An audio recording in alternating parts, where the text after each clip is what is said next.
ABC Listen. Podcasts, radio, news, music and more.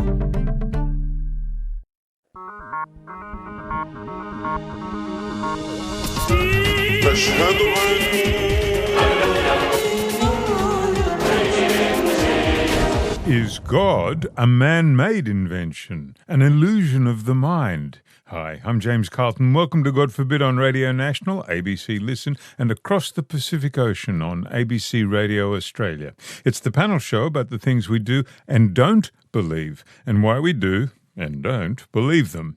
And even if you do not believe in God, you must still define exactly what it is you don't believe in. It's like the atheist who divorced the agnostic because they couldn't agree on which religion not to raise the kids.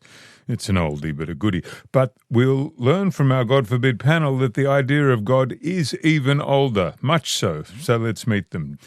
Dorothy Lee is Professor Emerita at Trinity College at the University of Divinity. She's a theologian and an Anglican priest. And Peter Bycroft, he's a polymath with an eminent professorial career as a social scientist in many disciplines. He's a secular humanist, though in retirement he's dived into his hobby, the history of mythology and religion. And Everald Compton, our third and final panellist, he's not even close to retired. He's a historian and an author, a social entrepreneur, a chair of many charities. He has 14,000 X-followers, which may be a generational record for Twitter because, you see, Everald is 94 years of age. Is that right? 94 or 93? 93. 93 years of age.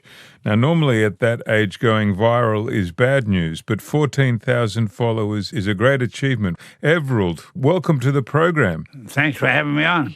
Well, God willing, in a few years, you'll have been going to church on Sundays for a century. Now, I've worked out that means you've spent more than 2.5 years of your life kneeling. Was it time well spent? Well, first of all, I didn't spend it kneeling. Other traditions than the Presbyterian one I grew up in, you didn't do too much kneeling, but I was certainly in church. My mum took me to church at the Linville Methodist Church out in the bush in Queensland when I was 3 weeks old. I don't recall the first time, but I just kept going to church ever since, and my faith grew, and that's where I am today. But you say you don't believe in God, a supernatural one anyway. Well, it depends on how you define God. I always had problems, even from my earliest days in Sunday school, to believe in something I couldn't identify with, I couldn't see, and I couldn't quite work out how he roared out from the heavens with all these instructions. And so I always had problems with God, but I had no problem with Jesus. That's Jesus the man, not Jesus Christ. Jesus the man was a real person to me, and in my life, Jesus the man has always been God. So I'm not saying there's no God. What I'm saying is Jesus the man has always been my God, and I've tried to follow what he did as he got around Galilee. I tried to follow that sort of life. Well, to Dorothy Lee, if God is a man who, to take the stereotype, looks like Santa Claus, lives in the clouds, lightning comes out of his finger, especially when he's angry, or I think it might be thunder. If that's my idea of theism, then atheism is a very clear and obvious path to take.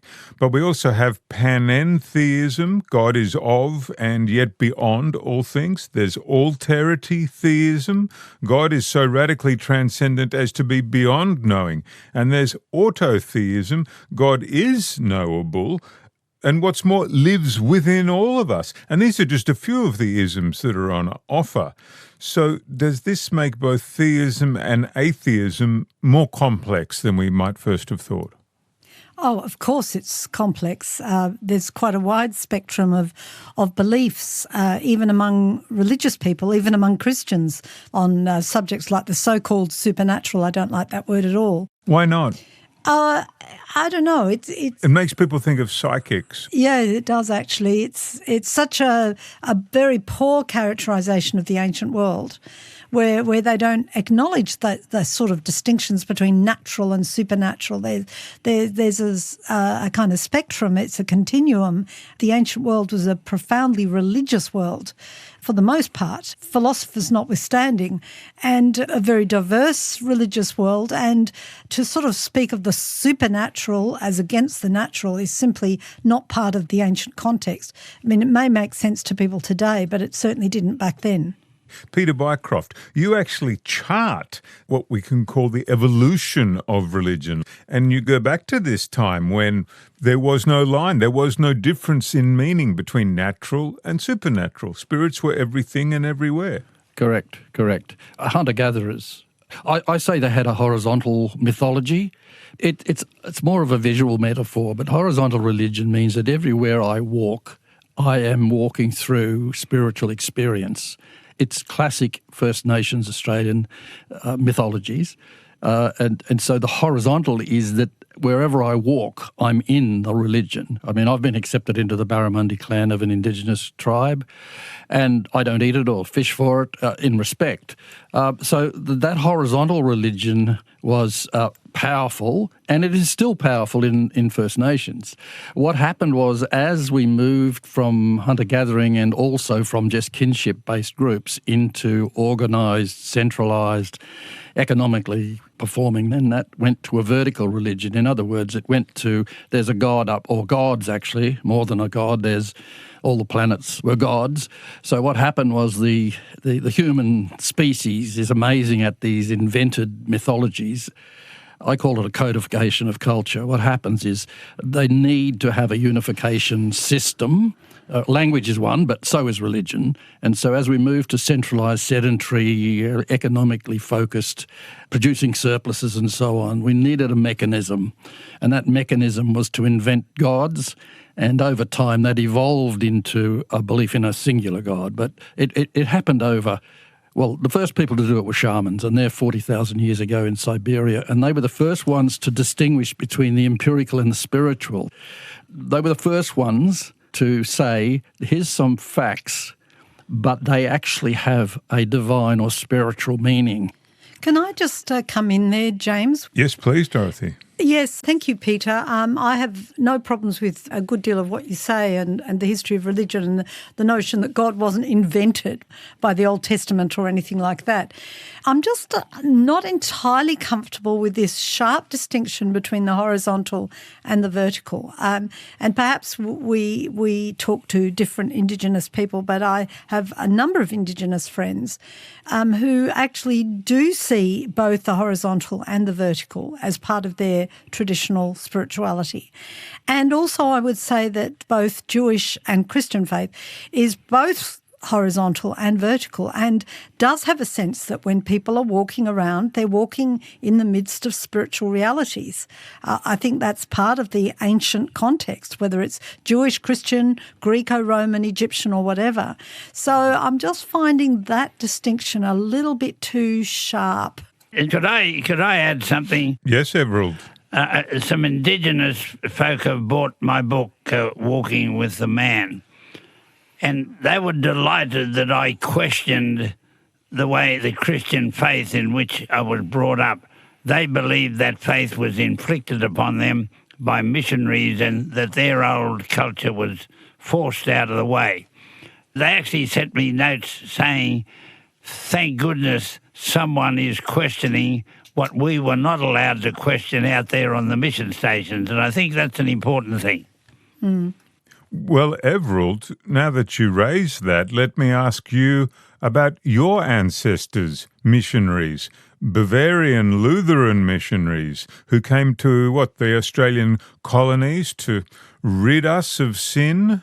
Did they succeed? No, they were a miserable failure, but they were actually called by the Bavarian Missionary Society to go to the Darling Downs, and I did cite at one point in my life the letter they were given where they were specifically asked to remove sin from the Darling Downs, and I think that might have expanded into removing it from Australia, but It's one of the things that caused me to think that Christianity was based on one's sins rather than spiritual experience, spiritual power. And because of that letter, they had to remove sin from Australia. I questioned sin from that point onwards. Why on earth would sins and forgiveness for them have anything to do with my faith? It's a very selfish thing to ask God to forgive you for sins. For instance, if I do something wrong to Peter over here, cowardly for me to ask God to forgive me. I got to go to Peter and shake his hand and apologise, for heaven's sake. Of course, and that's a central tenet of Christianity, of Christian faith. I would also say that the very act of colonisation, not speaking, of course, of your ancestors necessarily in particular, but the very act of colonisation and the dismissing of people's traditions seems to me pretty close definition of what sin is in Christian understanding. I mean, that is actually, sin is where you're actually harming somebody else, where you're not showing respect for their humanity and for their beliefs. And it seems to me that Indigenous people that I speak to speak of this as a great sin that's been committed by Western imperialism.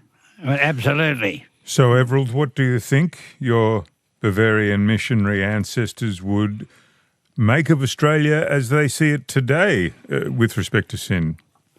Oh, look, they'd be, well, I presume they'd be shocked out of their brain because I think sin, and if we want to identify something as a sin, it's expanded mightily. If we're talking about human frailty and human division, I mean, the biggest sin we have in Australia at the moment is the way in which our society is divided, and divided in very vicious and nasty ways. Yes. Well, on Radio National, this is God Forbid. We're also on ABC Listen. We are with Dorothy Lee, theologian, Anglican priest, Peter Bycroft, a polymath and an author, and Everald Compton, an author as well, historian, social entrepreneur, chair of multiple charities. Look, up next, we'll dive into this question of whether man made God or God made man, and the case study of the Bible, according to the latest science, natural and social. Who actually wrote the Bible, when, and why did they do it?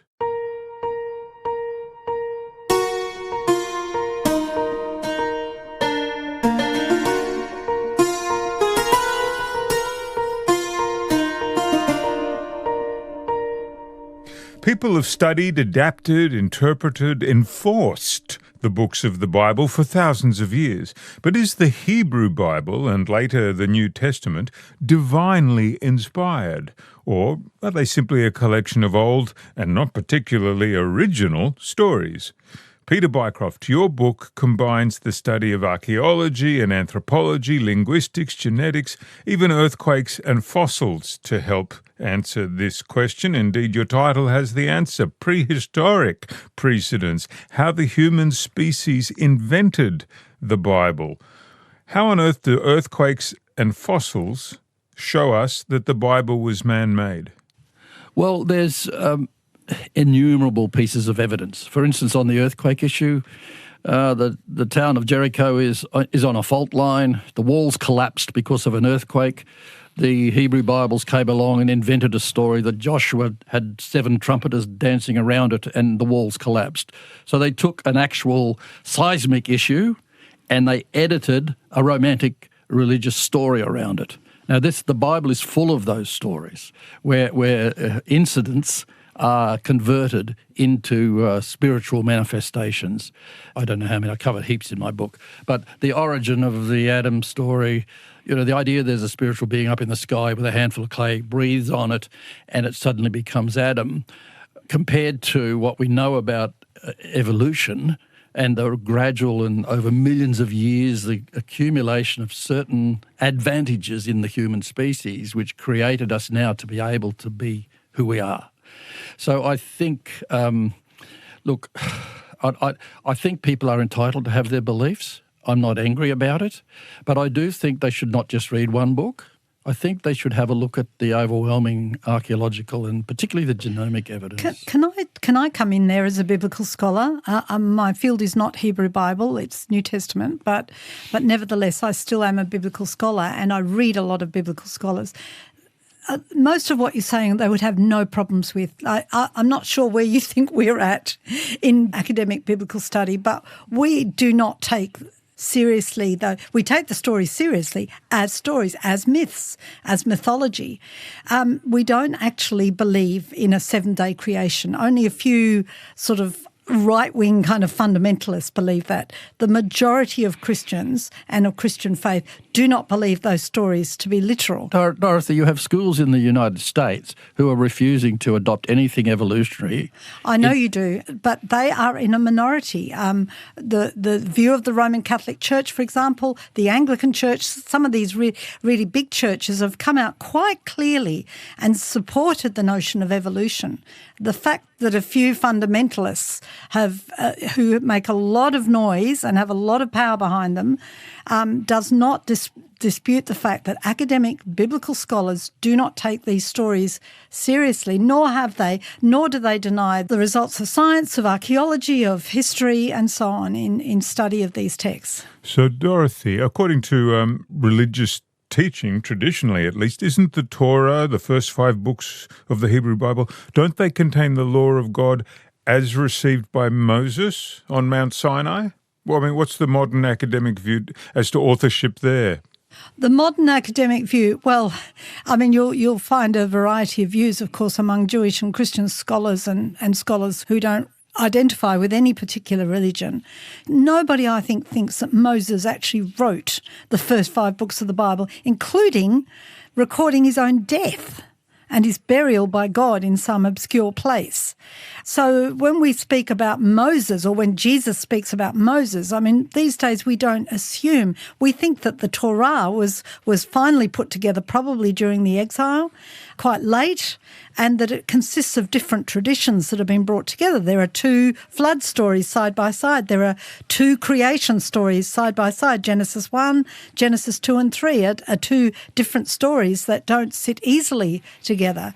So I think we're well aware of these problems and these issues and accept the fact that the Bible is, I wouldn't say man-made, I would say human-made. It is, of course, a human creation by diverse people in diverse communities, and it's characterised by diversity of perspective. That, I think, is absolutely mainstream and mainline biblical scholarship. But if the Bible's human-made, doesn't that diminish the transcendent nature, the God-inspired nature of Christianity, Dorothy? No, it doesn't. No, not at all. Not at all. And I think, for Christians and for Jewish folk as well, we regard that God somehow speaks through these diverse documents. I'm not quite sure what you mean by inspired, but the notion that God sits there telling Matthew, to write this and then write this and then write. I mean, it's a ridiculous notion. I mean, the very fact that the book of Revelation, its Greek is relatively poor, although its vocabulary is wide, it's relatively poor. I mean, what's the Spirit doing there? In fact, what Christians believe is that God is somehow working through these texts in their interpretation, in their humanity, in all their humanity. That, I think, is classic biblical teaching. So God works through these human-created texts, in the same way that maybe God works through your life or mine in the way that we love our children or, are in awe of nature? Yes, perhaps. I mean, certainly the notion that God is at work in nature is absolute classic Jewish and Christian theology. But no, I think we would say that these texts have a special place. They're not the only texts that do, but they do have a particular place because they convey a sense of what that divine reality actually is like. That it is a reality that is concerned with love and justice and peace. It's the basis of goodness, and it's about relationship with, yes, a transcendent reality, but a transcendent reality that is also immanent, that is also present, that it is also in all things and in all people. James, could I buy into this discussion for a moment? Everil Compton, yes, please. Right from the time I went to Sunday school, they used to have a ceremony at Sunday school where they brought the Bible in, and we were told by the Sunday school teachers you couldn't question the Bible. And I could never work out how the Bible could be the work of God. How did God, who they told me was up in the heavens somewhere, Did he have a printing machine or a fax machine? And well, there weren't faxes in my day.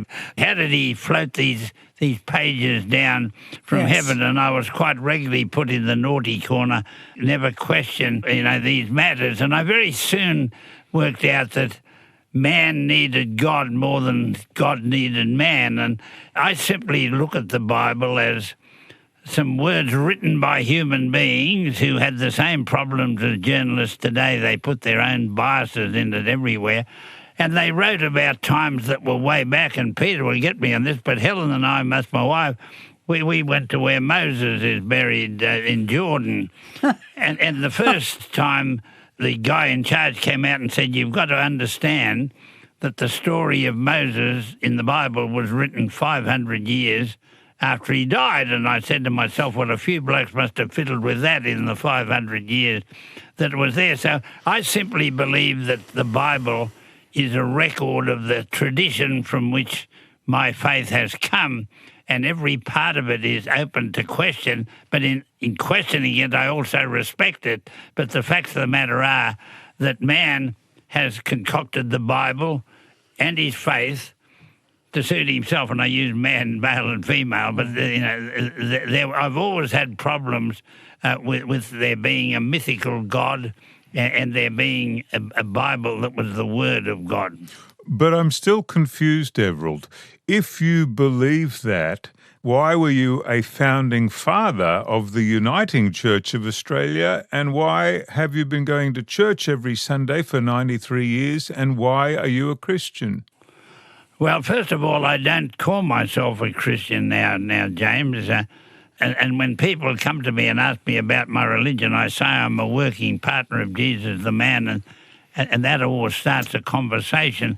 And I think the word Christian has been bandied around all the way along. But all of that, my role in the founding of the Uniting Church, for which I got the Order of Australia at one point, well, simply I'd grown up in a tradition. I believed that we needed to unite the Presbyterians, the Methodists, and we needed to have a basis of union, which was good. But I fell out at the synods with the people putting it together, because we spent all our time compromising between what the Presbyterians wanted, what the Methodists wanted, what the Congregationalists wanted, and I think we wound up with the weakest basis of union you could possibly find, and that's why the Uniting Church at this moment is dying. In that synod you talk about nearly 50 years ago for the final vote, the chairman of the final meeting where we had the Methodists, the Congregationalists, the Presbyterians there, got up and said, at this moment we have 2,500,000 identifying with our church. Now, the last census showed we've got 700,000, even though in the 50 years Australia's population's gone, and the 700,000 are mostly old guys like me. And so all along my journey, I've witnessed the disintegration of what I grew up with, and all I've done in my life is to say, well, I forget about all that. I am a working partner of Jesus the man. I walk with him to create a better world, and I deal with all these old mythologies as I go along, but I have a practical task in following the man. But, Everald, if over the course of your life the things you were once certain of you now no longer believe, doesn't that mean you should be uncertain of the things you feel certain of today? You got it wrong before, you may well do again. Oh, well, I'm sure that being a frail human being, I'm still getting a few things wrong. Every time I vote in an election 6 months later, I reckon I got it wrong. But I go to church every Sunday, even though I take little notice of what happens. I spend my time saying this is a special hour I set aside in my life where I think about Jesus the man, and I think about how I can improve the world. I review my own life and work out in the last week, what did I do wrong? In this next week, what do I do right? So I spend my hour in church in what you might call contemplation of my life and my relationship with the man. And I hope that one day churches might get enlightened, which is one of the reasons why I help to keep my local church going, although I despair more and more about it. But I do believe that you need to spend, and every day I spend a few quiet moments reflecting with the man what I did right and wrong during the day, how I can do better, and above all, how can I improve the lot of humanity. And Peter Bycroft, secular humanist as you are, is your week punctuated in this way? No. Simple answer, no. But I'd like to comment on Dorothy and on Everald's story, particularly about the New Testament and the Jesus story. I have some sympathies with Everald's position, but I'm a historian and a researcher, and I can tell you that the idea of a God sending a son to earth to save humans predates the Jesus story. The Zoroastrians had the same story. Of course. The Hindus. Who denies that? Just let me make my point, Dorothy. You can respond. Not only that, the resurrection and the virgin birth stories predate the Jesus story by thousands of years. And my study is to look at, is it likely that this is coincidental, or is it that these stories are just continued reflections of the mythological beliefs that percolated down and were hybridized by the Hebrews into their stories? If you've treated the Bible, as a lot of people do, as an historical text, and I accept that Dorothy's right, there are many people in religion, particularly Christianity, who see it as largely mythological, but they still interweave into somehow or other that despite all of that, there's a spiritual being somewhere. So I think the Jesus story has too many ancient stories embedded in it. For instance, I'll just give you one more. The Mesopotamians believed that a god king died on the day he was conceived. Now, the 25th of March is celebrated as the day, the Annunciation, but in the Julian calendar, which was the one when this was in operation, basically, claims that is also the lunar solar spring equinox, which is why Easter and the Passover are celebrated. So Jesus actually conforms to an ancient Mesopotamian story that a god will die on the day they are conceived. So there's too many of these parallels in the Jesus story for us to be able to say, oh, that's just coincidental. The issue is they are hybridized from previous cultures. Yeah, but can I just make the point, and I'm sorry for interrupting you there, Peter. I think the point I'm trying to make is that this is not news to biblical scholars. We're well aware that a number of these stories, quite a variety of stories, circulated, for example, in the Greco-Roman world, not to mention in earlier cultural contexts. The question of truth, then, does not depend on it being de novo, in being something utterly creatively new that's never happened before, that's never indicated in previous cultures. So I'm not sure that affects truth claims. To say that this is not absolutely original is not, I think, a denial of, say, the truth claims of Christianity, which centre on the fact that God became human. God became one with creation, became flesh, as St. John puts it in his gospel. The fact that other cultures may have had an inkling of that or had stories about that does not, to me, deny necessarily the truth of the Christian claim. If we want to argue against the truth of it, that's fine. I mean, you as a social scientist, you're talking about, I think, doing very, very important and very useful work in uncovering some of the depth of mythology and the parallels between different mythologies. But I think at the same time, mythology, the very notion of myth, as Mircea Eliade says, does not necessarily rule out truth. For example, the Inklings, C.S. Lewis and particularly J.R.R. Tolkien saw myth as an essential part of religion, and he was a very devout Catholic, of course. And I guess as a social scientist, it seems to me that are you able to actually, I mean, you can have your own personal views, or all of us can, but are you able to simply to dismiss the mythologies, the spirituality of peoples in the past, of Indigenous people today, and say that there was nothing in it? Can you be certain of that there's not in that search for transcendence, whether it's through deep sea diving or through having a child, giving birth, can you deny that there's a possibility that there might be some sort of truth in that search for transcendence? There might be a transcendent reality that actually does connect to us and to our creation and to our world. I don't know how you can look at the Old and the New Testament, and there's enormous evidence that they have rehybridized previous cultural beliefs. Absolutely. You and I agree on that. Yes, we agree on that. That you then have to weave into it the belief in a superior being. The evidence is getting very thin because you're removing a lot of the. I guess, look, historically, people have treated the Bible as a history document, and it's been ruthlessly policed. So it's unfortunate, but up until fairly recently, people believed this. And we're now going through a period since the 1800s, since archaeology first really started. We're now and now genomics. We're now going through a period where people are starting to say, "Well, hell, hang on. Some of this stuff, in fact, it's getting close to nearly all of it, is a fabrication." And I understand if you've been through your whole life and believed that there is a superior being, and I don't mind. And the same as I say with First Australians, that they have their place in land, that their home, their place.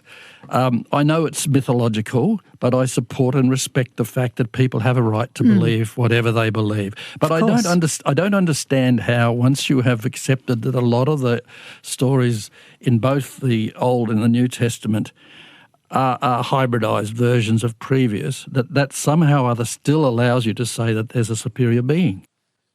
On ABC Radio National, this is God Forbid. We are looking at, did God make humans? Is God a projection of humans? And where do these holy scriptures come from? Well, Peter, what about Dorothy's earlier point? There is transcendence to be found in love or in many of the other things in life which just can't be measured in a social scientific sense or measured really in any way. It's an ultimacy, an ultimate importance that people can have in their life, and that shares the truth with the, wisdom traditions. I think Yuval Noah Harari has handled this pretty well in his book Species, where he is fascinated, and so am I, with the incredible imaginative, energetic imaginative ability of human beings. And yes, that creates a whole range of different transcendent experiences. And I see mythology as just one of those. And I think the evidence, well, for a start, there's over 4,000 religions in the world. Now, there's 3 or 4 big ones, but they're everywhere. That tells me something about the human species rather than about God. It tells me that there's an inner ability, an imaginative, creative ability, and it works. I think it has been critical to evolution. I think it has been critical that we had these fantasies as we learnt more. And you remember the early scientists were pilloried by the church. Giordano Bruno had his tongue cut out because he was saying that the sun was actually the centre of the universe. Well, he was wrong. So they Perhaps he deserved it. James, while I'm fascinated by the debate, one of the problems is that the work of biblical scholars and the work of researchers like Peter don't get down to the masses of the people. I had a lapsed Roman Catholic send me a note saying he'd read my book, and he said that all the church required of him all his life, and the reason why he's a lapsed Catholic was that he had to turn up for Mass, he had to put his money in the plate, he had to go to confession, otherwise don't ask any questions about anything. And I've got 65 chapters in my book about great Christian leaders who influenced me, and he said to me, how many of those the Catholic Church ever taught me about? He said, about 6. He said, we never ever got round to discussing the profound things, and in fact, we were told not to. So what I'm saying is that what biblical scholars say and what researchers say, 99.9% of the Australian population at the moment couldn't care less about. I've tried in my book to write a book that ordinary people could read and simply say, it will enhance our life if we follow the man and we try to create a better world. That's a language they can understand. And I think this is the issue of what we're debating now, isn't it? Well, what does that mean in practice, Everald? What does it look like?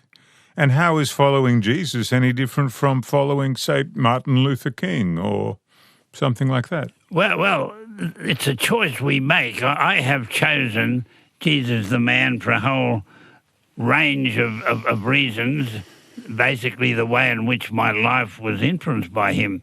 There are people who follow Martin Luther King. There are many Americans who worship Abraham Lincoln.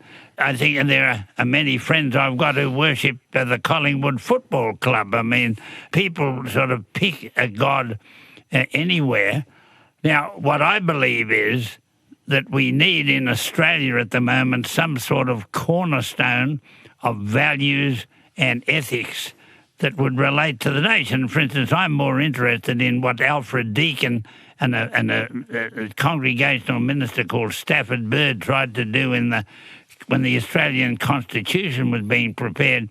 They tried to get a preamble in the Constitution which said what does Australia stand for and what does an Australian believe and going to do. And they got nowhere because the Catholics and the Anglicans there wouldn't talk to one another about it. And Deakin tried very hard to have, so this is what it means to be an Australian.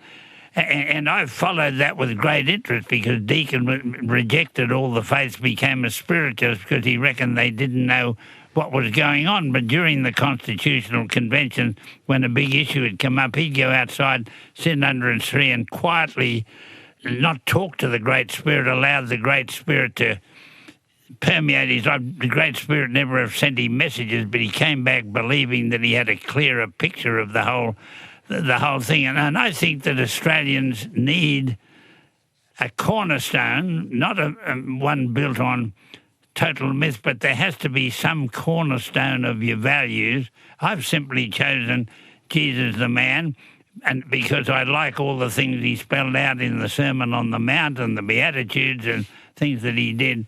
And most ordinary people want something that can be meaningful to them. I mean, I'm delighted with what I've heard this morning. I've learned a lot. But I think the world is passing that by. I don't know that entirely I agree with you, Everald, but perhaps that's because I'm an academic. But it seems to me that some of the things that ordinary people do talk about, there are underlying philosophical questions. I mean, I find if I'm talking to ordinary people, they're actually quite happy to talk about whether they believe in God or not, why they believe, why they don't believe. So I think that they are academic questions. I understand that, and not everybody's, interested or has the expertise or even the desire to actually look at it academically. But I think those issues are actually at the fundamental level of people's lives. So that, for example, it seems to me that the sorts of things that Peter is saying, although I take exception to some of the language, doesn't necessarily lead to the conclusion that he jumps to, and that is there are 4,000 religions, therefore there is no, a superior being. God, that's a horrible phrase. I would never refer to a loving creator God as a superior being.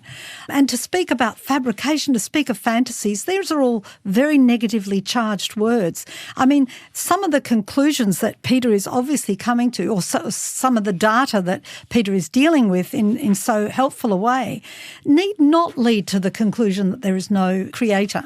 Let's say creator, because actually you could say, well, the very fact that there is a kind of impulse towards transcendence, the very fact that there are 4,000 religions, the very fact that Indigenous people today still have a sense of divinity in the very land that they walk on, may actually lead you to the opposite conclusion. It could lead you to an atheistic position, but it could also lead you to a sense of spirituality, a theistic or deistic position.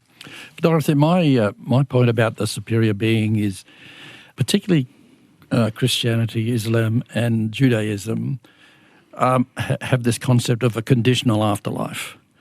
By that I mean there is a judgmental side to their belief in another world. And I share Everald's view that this notion of sin and the conditional afterlife concept is incredibly negative to humanity. Yes, So my terminology about the superior being is about that judgmental, conditional afterlife model, which I think is doing more harm than good.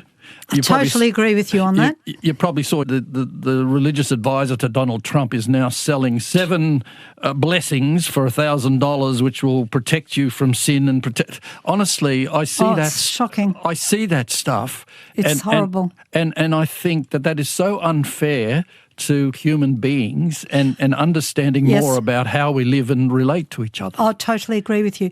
I think, to use a mythological term, I think it's demonic. Yes. And I think that very judgmental view of a loving creative God, to me, is not ultimately a biblical view.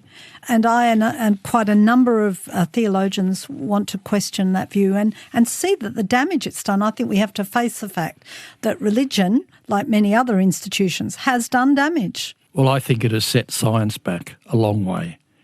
I think some of the things that happened to those early scientists, I think the mythological beliefs have damaged medicine, science, knowledge, and there's nothing we can do about it. It's irreparable. It's in the past, but we need to change it so it doesn't keep happening. Yes, absolutely, absolutely. And I see what you're reacting against, and I'm totally on your side on that one, totally.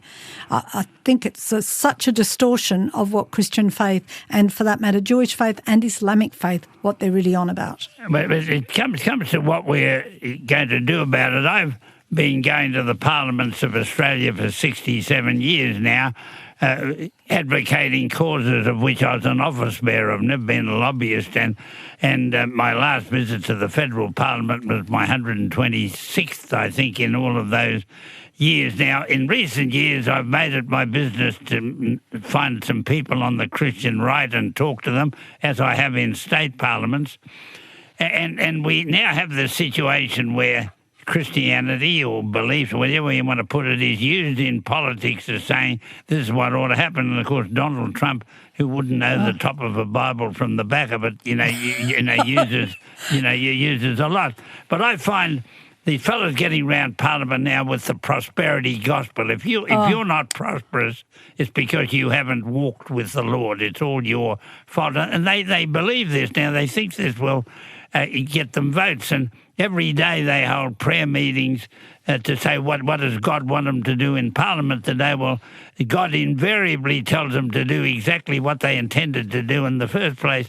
And so we have a whole distortion of Christianity going on. Absolutely. What I'm hoping to do is to say, can the nation rise above all that nonsense and simply say we need a cornerstone, we need a role model? And that wouldn't worry me if that's Muhammad or Gandhi or whatever, but we need a role model so we don't distort the faith the way we do. Yes, I agree. Well said. But Everald, how are we going to find such a role model, such a cornerstone, when if it's to be acceptable for all Australians, it'll need to be so broad as to be meaningless, and if it has meaning, it'll be so narrow as to be exclusionary from those who disagree with this or that? But do we need to have a single... can we not accept the diversity? Well, we have that already. We have 1,000 ways of pointing to the moon, so to speak. You've already mentioned there's 4,000 religions, in the world. So why don't we have this peace and transcendence now?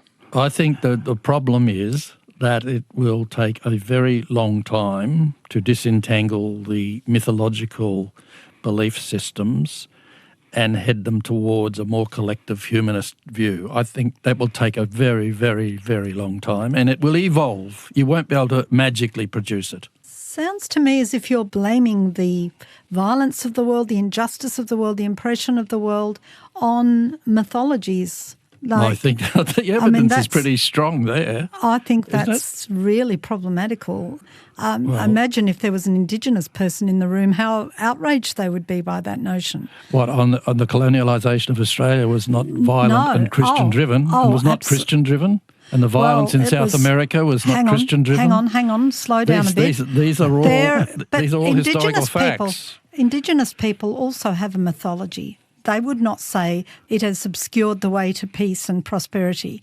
I mean, of course, what you're saying about colonialism is absolutely right, which is why I think we need to retain the notion of sin, because I think what's going on in Gaza, what's going on in between the Ukraine and Russia, what's going on in the US, all those terrifying things that are going on, come under the category of what I would call sin. Well, totally unacceptable behaviour. Totally unacceptable behaviour, destructive behaviour, absolutely. Yes. But I would not blame it necessarily on the mythology. Mythologies need to be assessed. By your fruits you shall know them. I'm quoting here from the Sermon on the Mount, which Everald will like. But by your fruits you shall know them. How do we discern whether a mythology is good or healthful or not? Its results. If it results in peace and love and reconciliation and justice, then it's got to be something that's actually really positive. I don't disagree with you that there are many humanist and ethical and moral issues in both Bibles. We could learn from those principles. They were written by humans. They were not delivered by a spiritual being. And going back to James's question, maybe we could disaggregate the Bible. Look, the Bibles to me are like Shakespearean plays. Shakespeare's a historian, but gee, there's some great lines in there, and gee, there's some good values in there. So there are good values and good morals and good ethics in there. Yeah.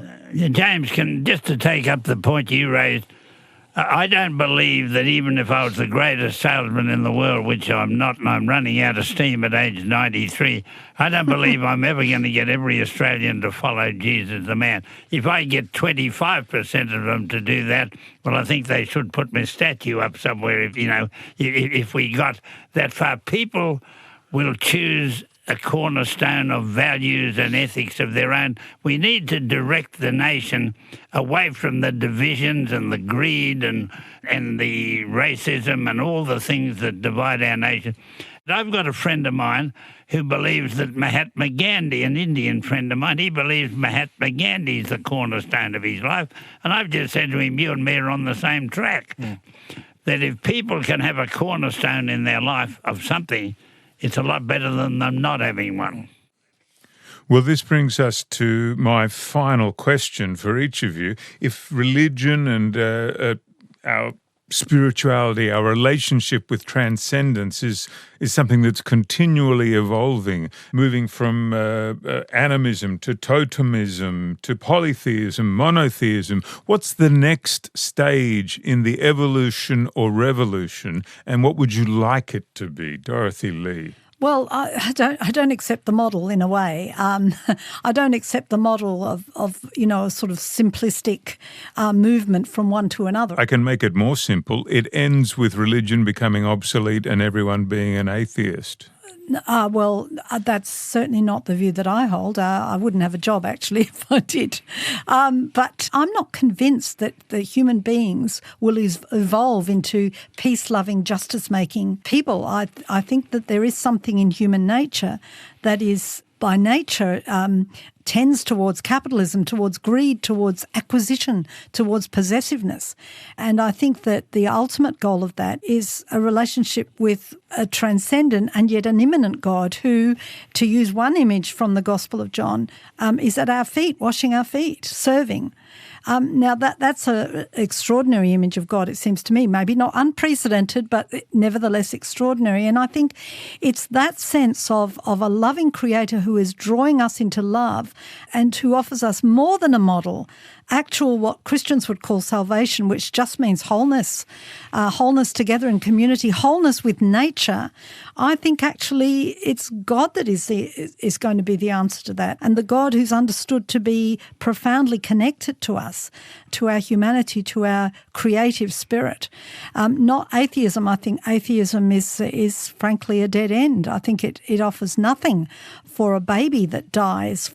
If there's no life beyond this, then there's no reparation, there's no ultimate justice. But I believe in ultimate justice and ultimate goodness, not judgmentalism, but judgment, which I think is rather different. That is to say, the assessment of what has been good and what is of value, and the bringing about a world in which there is no more disease, no more violence, no more death. Peter Bycroft, how do you see? Well, I hate the word atheism, and I don't like angry atheists. My view is that humanity will eventually learn. And by what I mean by learn is that all of these things that in the past have been expressed in a variety of religious tomes, and particularly the Abrahamic ones, because, the top 2 religions are Abrahamic religions and the next one's Hinduism. So the top 3 religions cover pretty much the majority of believers in the world. I think eventually the Abrahamic story will be learnt as a historically interesting but non-theist book. I hate to offend Dorothy, but this is it. I don't believe when the baby dies or when I die that I will somehow or other be rewarded in some other location, spiritual, whatever. After this interview, you might be punished. I'm not offended, and I don't think Peter will be punished. People have the right to question, to ask questions and to pursue knowledge. I think what Peter is doing is fantastic. I just don't agree with him on some points. we obviously, we only disagree on one thing, don't we? Yeah, we do. We do. We pretty much disagree on the historical evidence and so on, but the reality is I think this is it and you don't. Well, James, could I interrupt this love in between Peter and Dorothy? Not only that, Everald, but you indeed have the final word on this question. Can I say that I think the world would be a better place without religion? I mean, the war in Gaza at the moment is a war between Jewish people and Muslim people. The war in Ukraine is because the Ukraine church broke away from the Russian church, the Orthodox church, and the Russians said, get after those blokes and sort them out. That was part of the thing. And we can find all sorts of instances where religion has done terrible things, such as child abuse and what have you. Now, what I'm saying is some of the finest, most loving people I've met are atheists. The fact that you don't have a belief does not stop you from being a loving person. What I believe is that if you do have a belief, it gives you some firepower that enables you to do great things for humanity. My belief is that whether or not Jesus can finally prove to be existed or not in my life, he shows a code of behaviour, of ethics, of morals, of good things that I want to follow. And I believe that all of us need to have some cornerstone where we say we want to make this world a better place. And in the final analysis, it doesn't matter what we think about God and Jesus and Muhammad or whatever, is what sort of human beings are we? And are we decent human beings? And are we trying to create a better world? And I hope we can. Hear, hear. Hear, hear. Well, on that unanimous note, I must thank our God forbid panellists, Everald Compton, historian, author, social entrepreneur with a focus on faith, ethics, governance. He's a lifetime elder and lay preacher of the Uniting Church, helped set it up. His book, Walking with the Man, but Not the Church.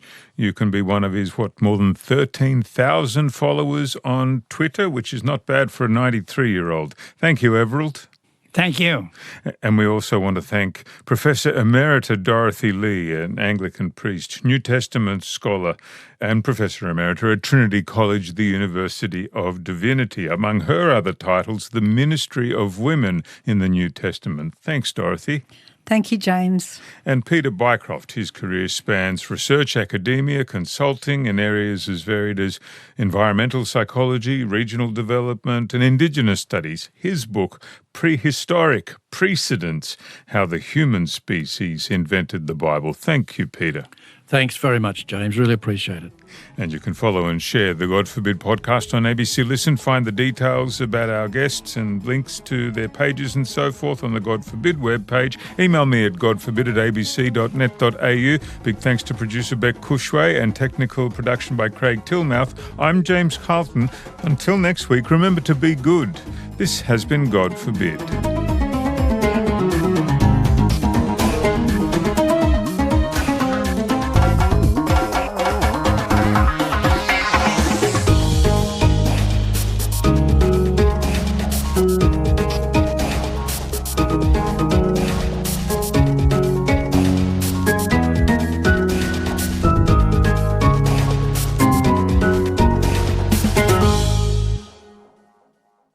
You've been listening to an ABC podcast. You can discover more ABC podcasts, live radio and exclusives on the ABC Listen app.